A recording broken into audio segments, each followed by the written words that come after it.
Here we go. You're listening to Law and Gospel on this Wednesday Bible study, May the 17th, in the year of our Lord 2023. I'm Pastor Tom Baker, and we like listening and learning about God's Word from the book of Proverbs right now on Wednesdays. But before I read something from the book of Proverbs, I want to read another passage from John chapter 20. This is after the disciples have seen the Lord on the first Sunday of Easter. And they tell Thomas about it, who wasn't with them. And he says, "Unless I see in his hands the mark of the nails, and place my finger into the mark of the nails, and place my hand into his side, I will never believe." Then verse 25 of John 20, 8 days later, his disciples were inside again, and Thomas was with them. Although the doors were locked, Jesus came and stood among them and said, "Peace be with you." Then he said to Thomas, "Put your finger here and see my hands. Put out your hand and place it in my side. Do not disbelieve, but believe." Thomas answered him, "My Lord and my God." Jesus said to him, "Have you believed because you have seen me? Blessed are those who have not seen and yet have believed." Now, if I was doing a Bible class on this passage, how much would not be understood by the people listening to it? They would realize that Thomas wasn't there on the first appearance of Jesus on Easter Sunday night. He said, "I'll never believe unless I can touch him." Then the following week, he is present, and he sees Jesus and believes him, referring to him as my Lord and my God. And Jesus says, "Blessed are those who have not seen and yet have believed," which of course would refer to all of us. Now, what is so hard to understand about those verses? You can do a sermon on it, talking about the apostle, first one who ever referred to Jesus as God, or you can talk about the importance of faith.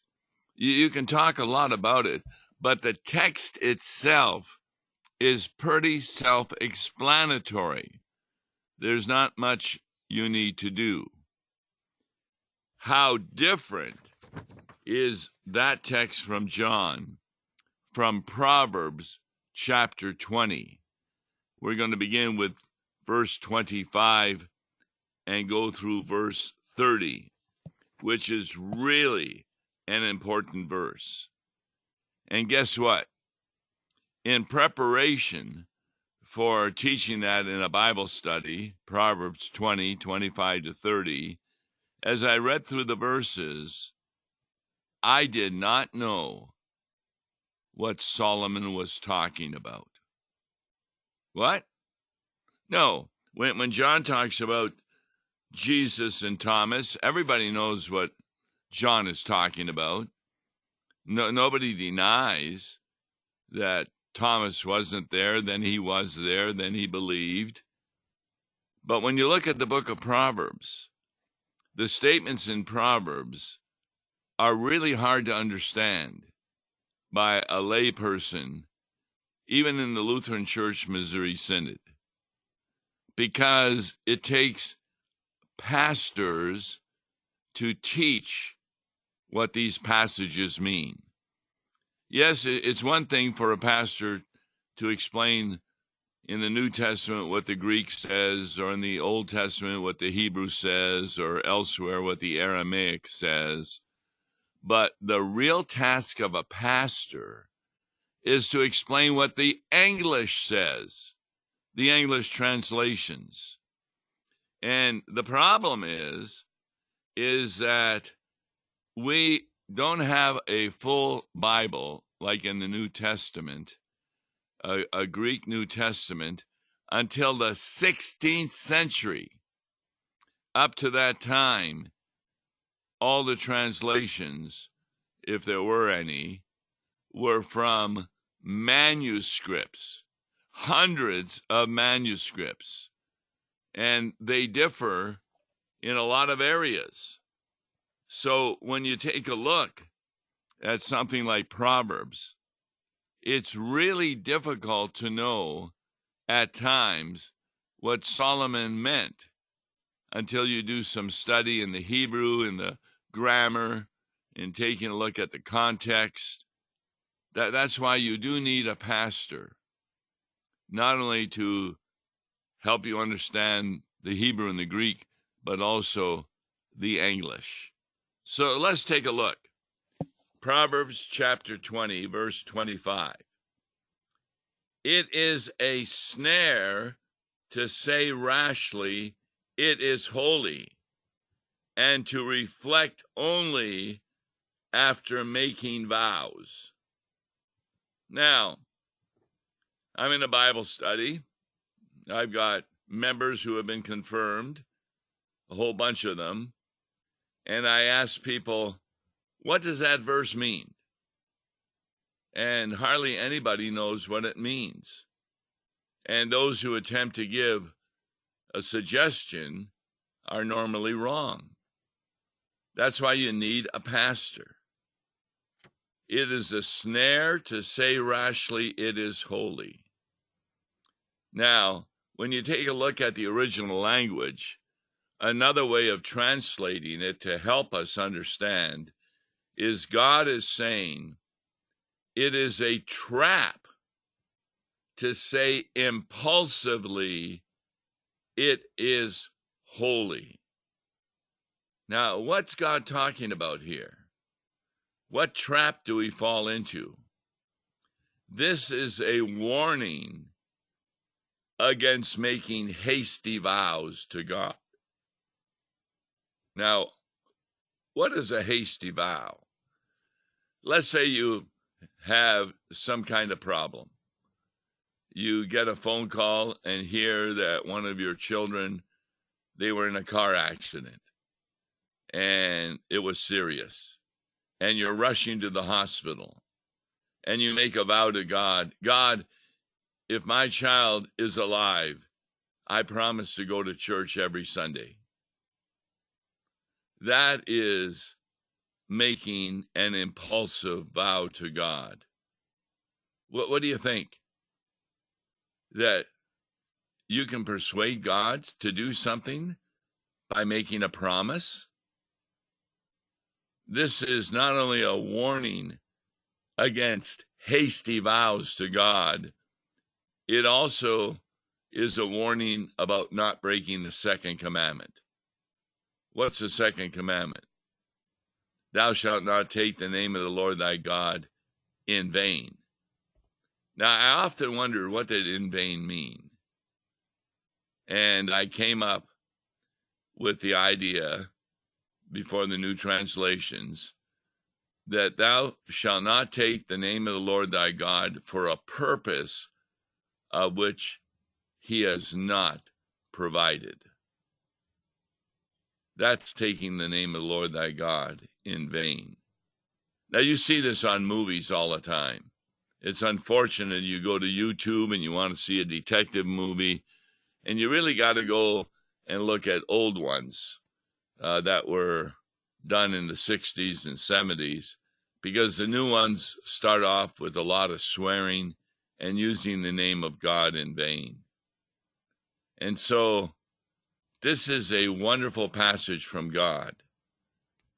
How is it a trap to impulsively say, well, this is holy. This is something I'm vowing to make? Because the second part of the verse says, and to reflect only after making vows.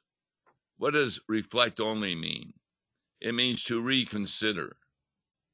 So on the one hand, you make a vow to follow God, to attend church, to read the Bible, to pray a lot, and then later on you reconsider after everything has worked out all right, and you reconsider the vow that you made and decide not to follow it. It's kind of like New Year's Eve resolutions. How many New Year's resolutions do people make and then they keep? It may last for a week or two, but that's about it. And so God is saying, be careful of what you vow. If you are impulsive, you could be falling into a trap by the devil himself to use the name of God in a way that is against the second commandment. And after making an impulsive vow, you reconsider it and say, no, I really didn't mean it. This is taking the name of the Lord thy God in vain. Verse 2, try and figure out what this one means. A wise king winnows the wicked and drives the wheel over them. What is that talking about? This is why you need a pastor who's trained at the seminary for years and perhaps has got the ability to discover what all this means. You see, when you go to the seminary, you just don't learn what verses are saying, but you're getting the interpretation of the verse. Remember on the road to Emmaus, the disciples who were questioning Jesus, even though they didn't know it was him, about why he didn't know about the crucifixion, and then they heard about this resurrection. They were totally confused. And then Jesus goes on to explain to them the reason for the crucifixion and the resurrection. He does not use human reason. Human reason is never the way to help a person become a Christian.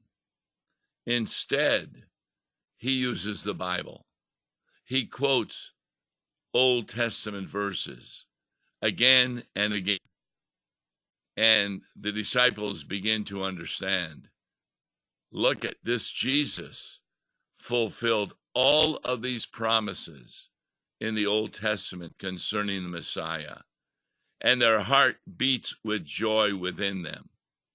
And this is before they recognize that it is Jesus with whom they are speaking. And they run back and they tell the apostles. They all rejoice that Jesus has risen from the dead. But what does this mean? A wise king winnows the wicked and drives the wheel over them. Well, you need a pastor who has been trained in the culture of the day of Solomon. What would winnowing the wicked refer to? Well, this was an agricultural community. And the word winnow, which is W-I-N-N-O-W-S, a wise king winnows out the wicked and drives the wheel over them. Well, this is talking about how a threshing wheel would be rolled over shocks of grain to force off the seed and separate the seed. Now, we now have John Deere and other implements that do that. I still haven't figured this out. I watch it on YouTube. I love watching these wonderful farm machinery. And here's this huge machine going through corn stalks. And it looks like it's running over the corn stalks. But then when you see what it's doing, it's separating the kernels of the corn from the cob and putting them into a container in that machine or shooting them into a wagon that's going along beside. I have no idea what the mechanism is within the machine to do that. But Solomon is using the mechanism of his day, where a wise king would winnow out the wicked. That means he would separate the wicked from the good by driving the wheel over them. And that was that rolling, threshing wheel that they would roll over shocks of grain to force off the seed. This is something that Jesus, of course, picks up in the division of the righteous from the unrighteous. The best example for that would be Matthew 25, his parable of the sheep and the goats. There, Jesus divides the sheep from the goats. And he doesn't do it on the basis of their works, although it sounds like that, but he's doing it on the basis of their motivation, which is behind their works. For example, the sheep visit people in prison. They may feed the hungry, clothe the naked, house the homeless. But so do unbelievers do those things. So why aren't unbelievers going to heaven? Because it is not the work that you do that gets you to heaven, but the motivation, that is the faith behind the work. Christians do works out of love for Jesus Christ. You do hundreds of works every month that you are unaware of as a Christian, that unbelievers never do, never think, never say, because they are separate from Jesus. And that's the goal of the church, is to bring them into the family of God. That's why what I love doing best is called adult instruction classes, where people have an interest in what the church is saying to comfort them in their grief, in their sorrow, in their problems. So they come to adult instruction, and what they learn is they can do nothing to solve their problems. But Jesus Christ has done everything. And that's what at times, 16-week course in adult instruction does. It shares how God uses the commandments, the creed, the Lord's Prayer, baptism, and the Lord's Supper, as well as discipline in the congregation, to bring people to a right knowledge of Jesus Christ. And therefore, at times, a wise king, a wise pastor, or even a president or senator or a congressman of the United States is to winnow out the wicked by rolling a threshing wheel over the people to force off the good seed. Verse 27. Here's another, when you read it, what does it mean? The spirit of man is the lamp of the Lord, searching all his innermost parts. Well, what has that got to do with us today? Well, when you take a look at the original Hebrew, the spirit of man is the lamp of the Lord. That word lamp is the word used for the light that is shining in the tabernacle of God. Remember, Jesus is the light of the world. And the tabernacle did have a lamp. And this is the word. It means the presence of God. So, the spirit of man originally was quite sinful. But then when you are baptized in the Holy Spirit, you receive a new heart, a new spirit. It's called the new man. And what is that? That is the lamp of the Lord. Remember how Adam was created? God breathed into man the life of the world.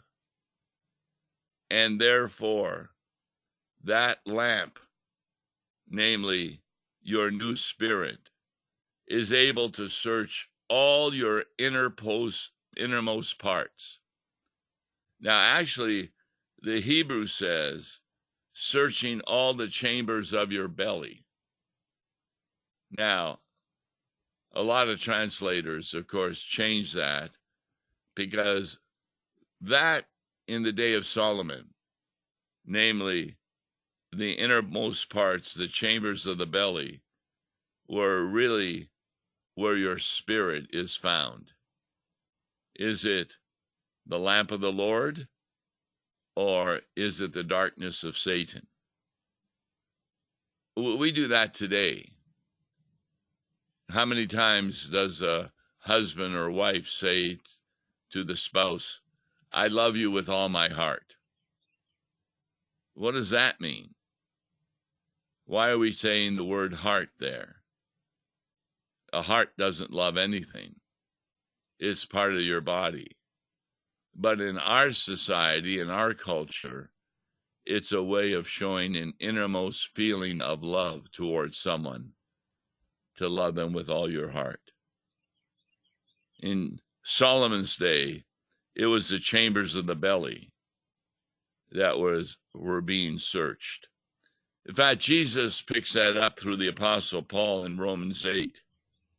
And he who searches hearts knows what is the mind of the Spirit, because the Spirit intercedes for the saints according to the will of God. That's actually what verse 27 of Proverbs 20 is saying, that the Spirit intercedes and knows the mind of man. Verse 28, steadfast love and faithfulness preserve the king, and by steadfast love his throne is upheld. Now that might be one of the few verses that could be understood by the laity, that what preserves the king, or what protects the king, is his actions of steadfast love and being faithful to his office. In other words, he is not protected by his tyranny, his corruption, or taking someone's blood. And by steadfast love, his throne is upheld. Why does God say that? Because that's how God the Father is preserved, how God the Son continues to preserve God, by being steadfast in his love and mercy and his faithfulness. Verse 29 seems kind of obvious. The glory of young men is their strength, but the splendor of old men is their gray hair. Now, once more, you need to look at the original language, where it says, the beauty of young men is their strength, but a lot of times they do not use it wisely.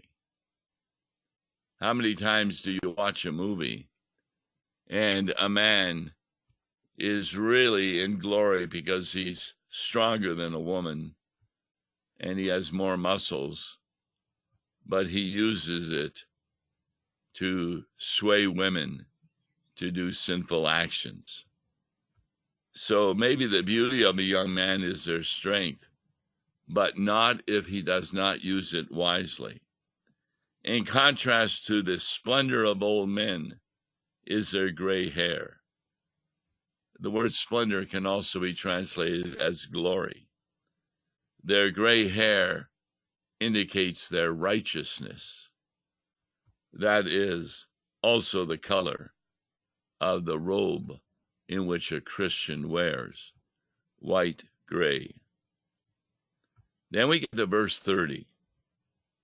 This is not understood by anybody. Blows that wound cleanse away evil. Strokes make clean the innermost parts. What is that talking about? This is why you need a pastor trained in understanding what Solomon is saying here. Blows that wound cleanse away evil. Guess what? That wound is what Isaiah 53 verse 5 talks about in regard to the Messiah. In fact, remember what Genesis 3:15 says? That yes, the devil will attack Jesus. Jesus will crush the head of Satan, which means he puts him to death. But what will Satan do? He will bruise the ankle of Jesus. This is a tremendous verse to talk about the theology of the cross, because blows that wound cleanse away evil. Jesus received blow after blow, and it cleansed away your evil. And the strokes he received make clean the innermost parts. We're back up to 27. Remember the chambers of the belly. But at any rate, the blows of the cross cleansed away the evil of human beings. Jesus says, Father, forgive them, for they know not what they're doing. Verse 30 of Proverbs 20. Read it again and again. God bless you. Listen to Law and Gospel each weekday morning at 9:30 on KFUO. For a tax-deductible gift to Law and Gospel, please make your check out to Law and Gospel and mail to Law and Gospel, P.O. Box 28910, St. Louis, Missouri 63132, or call toll-free 1-877-267-1962. Views and opinions expressed on Worldwide KFUO may not represent the official position of the management or ownership of KFUO, the Lutheran Church Missouri Synod. If you'd like to comment on programs or topics heard on Worldwide KFUO, write us at KFUO, 1333 South Kirkwood Road, St. Louis, Missouri 63122. You can also leave a question or comment on our comment line at 314-996-1542. We are the messenger of good news, Worldwide KFUO.